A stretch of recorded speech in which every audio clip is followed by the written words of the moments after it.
Hello, I'm Bill Wasch. On today's edition of Seniors Living a Quality Life, we'll explore topics important to seniors and their families. In our first segment, we'll learn more about the complex issues surrounding prescription drugs, talking to people with different points of view about this controversial topic. Then we'll spend some time with the lively Hispanic folk group, Los Otanales, a band that brings dancing and smiles to New Haven residents. In our next segment, we'll find out more about modifications you can make to help you stay in your home longer. All on this edition of Seniors Living a Quality Life. So stay with us.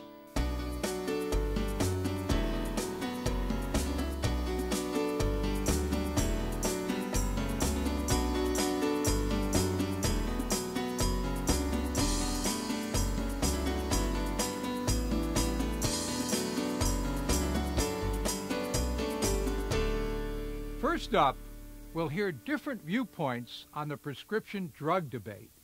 We'll take a look at why prescription drugs cost so much and what some seniors are doing about it. Prescription drugs are an important issue today because they're really a life and death issue for seniors. Seniors now rely on prescription drugs to live a quality life, and these drugs have become both a lot more effective in the last few decades and a lot more expensive. I think not only does it increase their quality of life, but increases their life, period. Much of the elderly population is on chronic medication. Things like heart disease, diabetes, which all increase with age. And these are all diseases that depend on medication. The issue is really a pressing one because senior citizens need drugs more than younger Americans. They have, on average, relatively modest incomes, usually just above the federal poverty line, and they are most likely, relative to other Americans, to have incomplete drug coverage. The Medicare law was written in 1965. It's frankly a very excellent basic health insurance for people, but it's lacking many things, and one of them is prescription drug coverage. Senior citizens are fortunate in the sense that they're covered by the Medicare program. It's the only national program of health insurance that we have, and all of us pay into it during our working life so that we'll be protected after we're 65. About 2/3 of senior citizens have some form of drug coverage, but unfortunately, about 1/3 of senior citizens have no drug coverage. Both my husband and I worked, and we retired, and we had no prescription drug coverage. I had congestive heart failure, and I had a heart attack, and I'm diabetic, and just recently I had breast cancer. And in order to help us to pay more for the prescriptions, my husband has taken a part-time job. We sold our home and we moved into senior housing. The cost of the prescriptions has affected us quite a bit.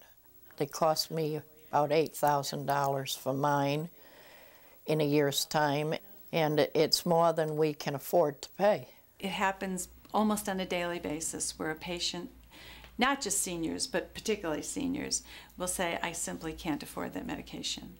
We are able to get people free medications through several different agencies. Drug companies will provide free medication for people if they have financial need. It's very difficult and it's very time consuming. So most people don't even know about it, and nor do they take the time to do it, but it's available. Our company has a patient assistance program available to seniors and to others who can't afford medications. We have over 12,500 patients who currently are part of Purdue's patient assistance program. And in the last 12 months, we've provided over $50 million worth of medication at no cost or low cost to people who can't afford them. Right now, I am getting 2 of my prescriptions at no cost to me from the pharmaceutical companies, which I think that is a great step and should be explored by more seniors. We've just recently started a new program called Pfizer Friends, and this is for the 43 million uninsured Americans, that if you are uninsured, you can get deep discounts on Pfizer drugs. Well, people call us a lot about the lack of affordability of prescription drugs, and there are a few options that are available. One is the CONPACE program. And the CONPACE program is a state-funded program, and it provides prescription drug assistance for people who meet the eligibility guidelines. Another option that we tell people about are the discount programs that are out there, and there are at least dozens of them. And the Choices program, through the Department of Social Services and the area agencies on aging, produces a publication called Prescription Drug Assistance.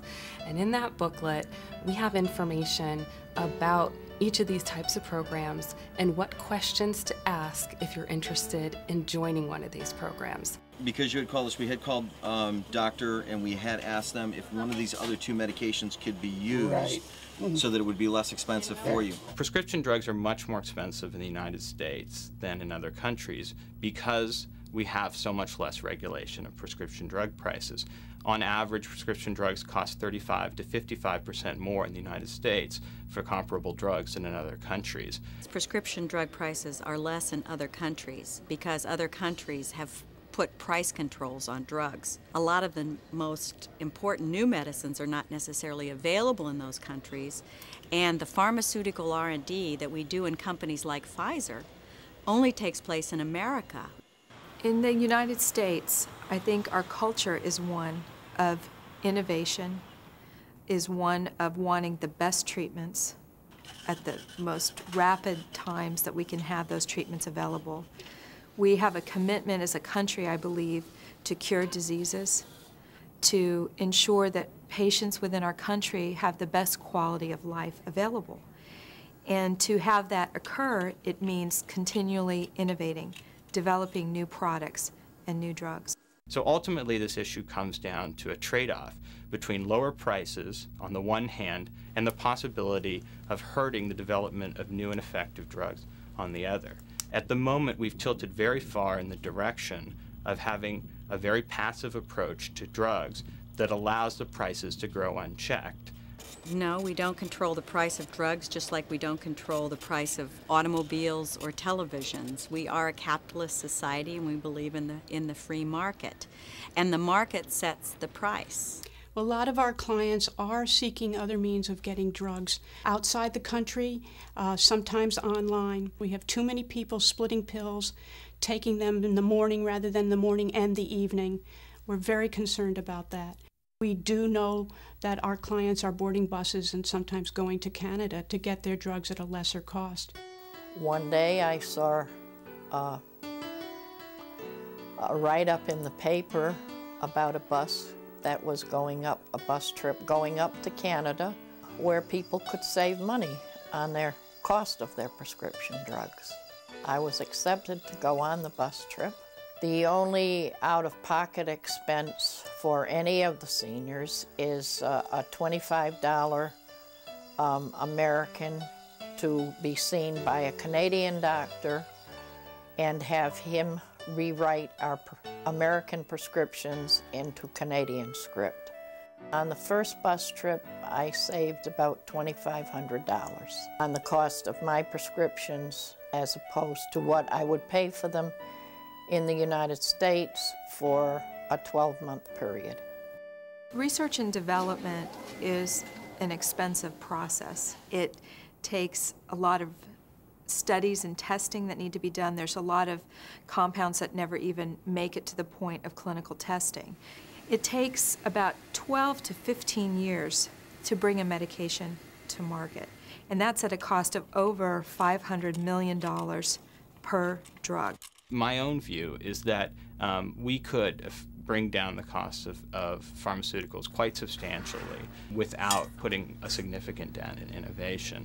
For one thing, we know that pharmaceutical companies spend almost as much on direct-to-consumer marketing and marketing to physicians and administrative overhead as they do on research and development. Pfizer is the largest pharmaceutical company in the world. Overall sales is $45 billion.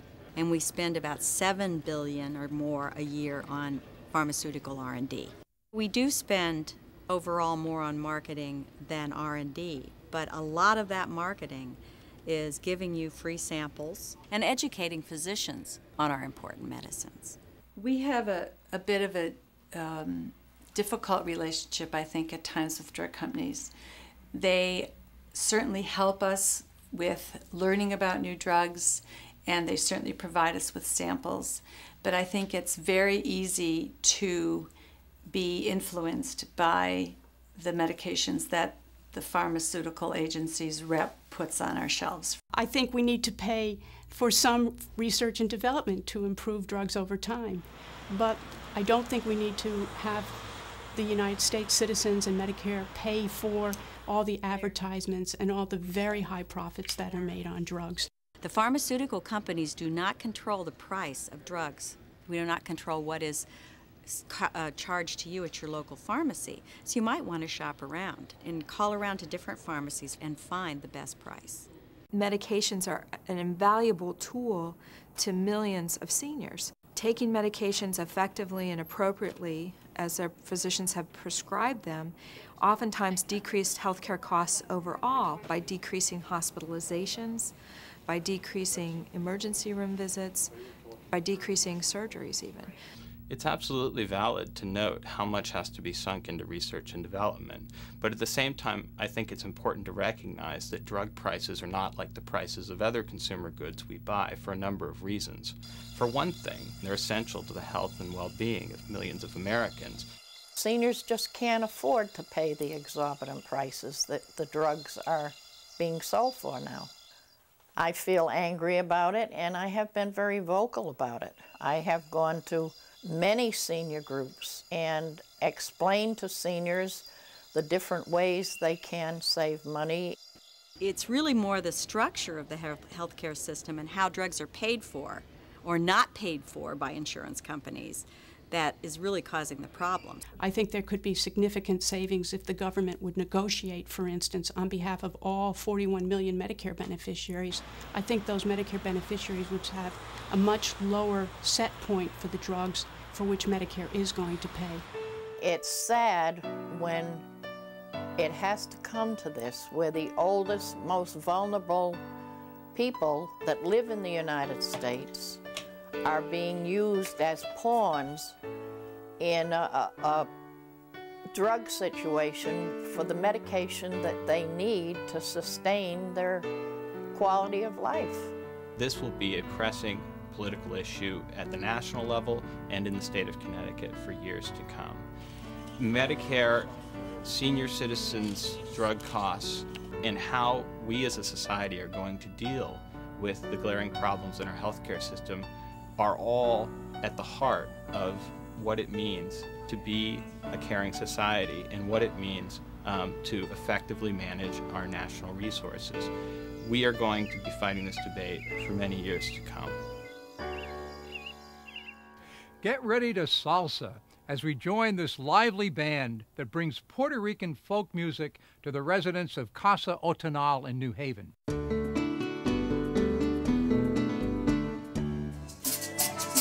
Our name is the Otonales. We perform in Casa Otonales and all kinds of events in here. We have a couple parties every other Friday, and we play. I play the second guitar, and I've been with the Casa Otonales for 3 years now. When we come in the morning, we set up the equipment, and we start playing like around 9:30, and you can see almost every day we are playing. Everybody ready? During the week, you hear them in the mornings. They're out there practicing, tuning up, and it kind of, you know, some of our ladies and gentlemen that are out there, they'll just sit down, drink some coffee, and just kind of listen to the music. Music is just the universal language. We play aguinaldos, boleros, guaracha, merengues, salsa. There's like a folklore music from Puerto Rico that they also play. all the seniors just enjoy it. You get a wonderful reaction. They're a wonderful group, and they enjoy it because they know what it brings to the seniors, and it brings to all of us, and the staff gets into it too.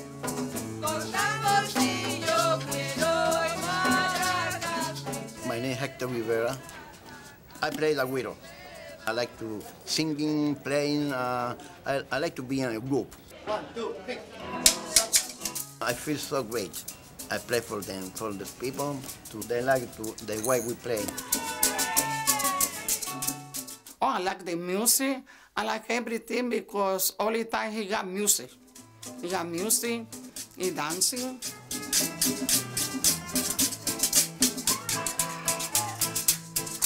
I love the music. When I was dancing, I like dancing. Now I don't dancing. But I like hearing the music.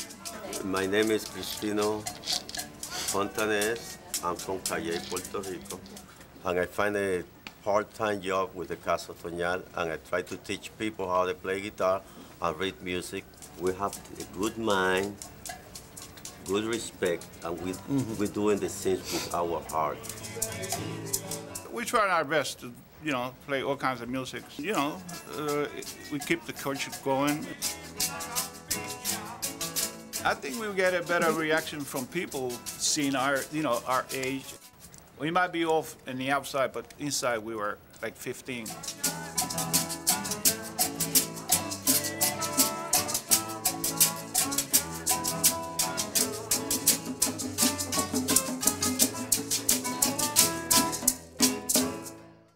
Making modifications to your house now may help you to stay in your home longer.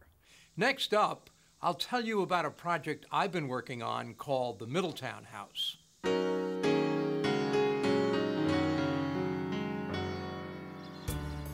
AARP says 86% of older Americans want to stay in their own home. If we can improve our environment so that we can stay there longer, we're way ahead of the game. This was an old farmhouse, and I said, well, maybe we'll make this the Middletown House. So I thought, here is a way to have a showcase.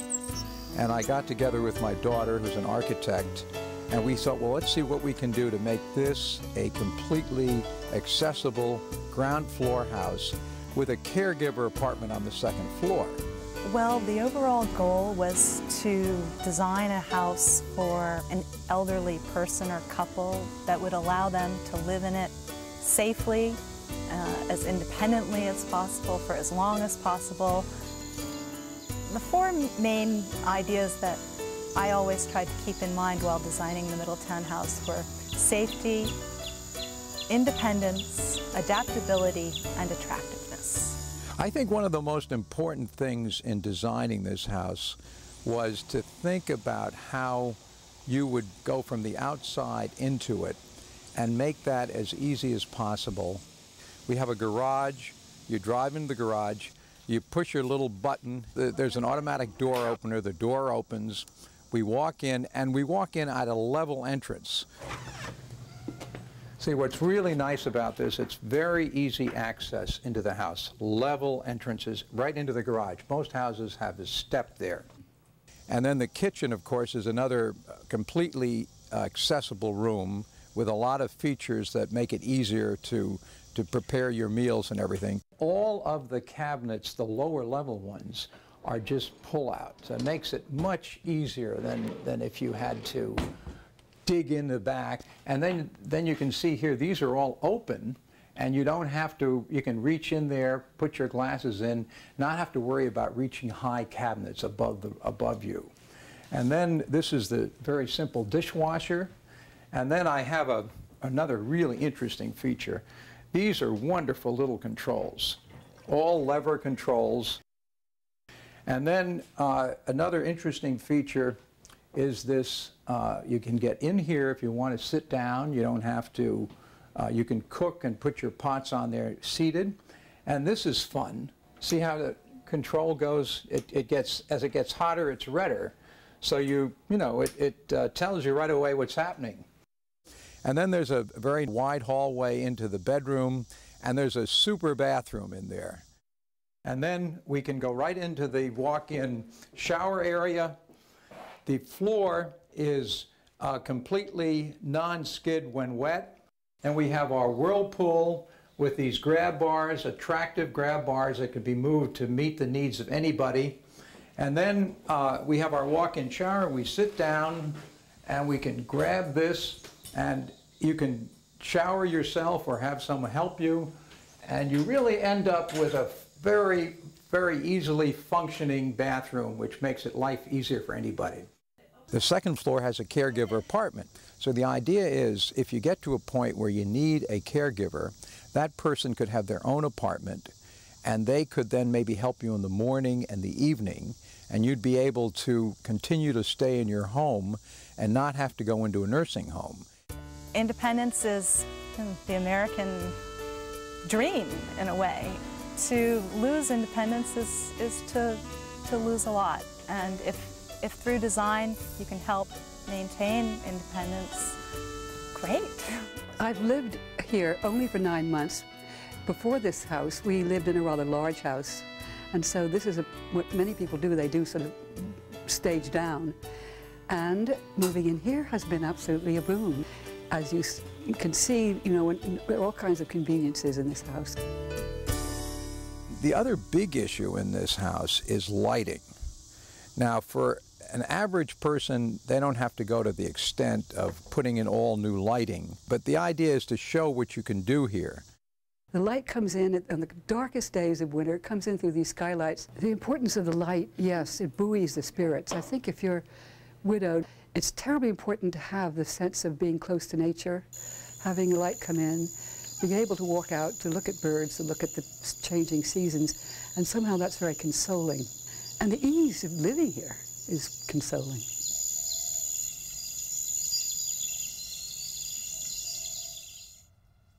Most seniors will not be redesigning their house from the ground up. So now we'll take a look at making modifications to your existing home.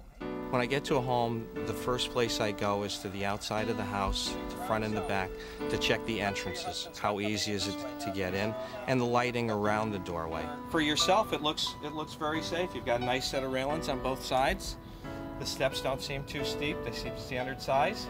Once I'm in the house, I'm going to start looking for any clutter or any problems on passageways. Then we'll go through the different rooms. Now, this room has had a real makeover. I can see. It used to be our office. We had a desk here and a big desk here. We would want to be looking in a bedroom. What I like to recommend is that the lit light switches.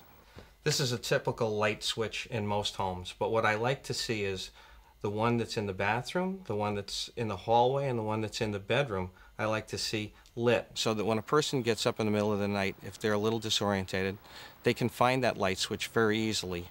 The next would be the bathroom, and how easy is it to use the bathroom. Looks like somebody's transferring here right now, but that's right. It would be great if you could just roll in here, wouldn't it? Yeah, sure would. So obviously we'd like to see a few grab bars in there. By the toilet area, another grab bar. You can also get them color-coded nowadays. They can fit into the color scheme of the rooms. With the toilets, you can now buy a seat to rise the height of the toilet rather than just buying a higher toilet. So that's one inexpensive thing that you can do to get the same results. Bruce, I'd like to have you meet my husband, Don.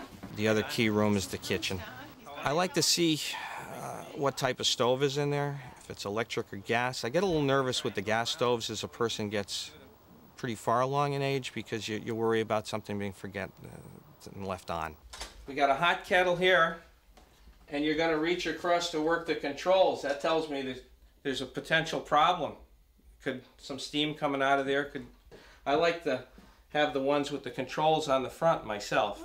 Once again, the lighting. I'm going to look in the kitchen. A lot of the kitchens in the olders, they just have the one light in the center of the ceiling. But sometimes that's not enough. Possibly even running a piece of track lighting across where you could focus on the sink for yourself, have one focused on the table, another one focused on your cooking area. Yeah. I think there's a reluctance with seniors to do a lot of work to their home because they're worried about resale value.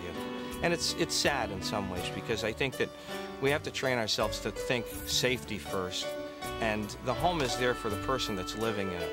I think they need to take some consideration and go around their house and see what they can do to make it more user-friendly for them. Thanks for watching this edition of Seniors Living a Quality Life. Join us next time when we explore other issues of interest to older adults and visit with ordinary seniors who are doing extraordinary things. You're a handsome devil, Bill. He is. You look good. You really look good. May want to do an alternate with just ending after New Haven, just so we have an option. Okay, we'll do one more of those, and then we're going to shorten it. Okay. Okay, and just do back your hair again. A little wind. Okay, and we can roll. Rolling. Show 9, segment 3, take 2, and action. Get ready to salsa as we join this lively band that brings Puerto Rican folk music to the residents of Casa Otonal in New Haven, where these musicians have been brightening the lives of seniors for more than 16 years. And cut. That was so great. If only your hair would have cooperated. Oh, jeez. These phone numbers and websites can provide you with more information about the programs and services in this episode of Seniors Living a Quality Life. Or visit cptv.org. Seniors Living a Quality Life was made possible by the generous contribution of our presenting sponsor, Masonacare, with additional support from Qualidime, Kearns & Kearns of West Hartford, the Hartford Foundation for Public Giving, and Doncaster. A production of CPTV Connecticut.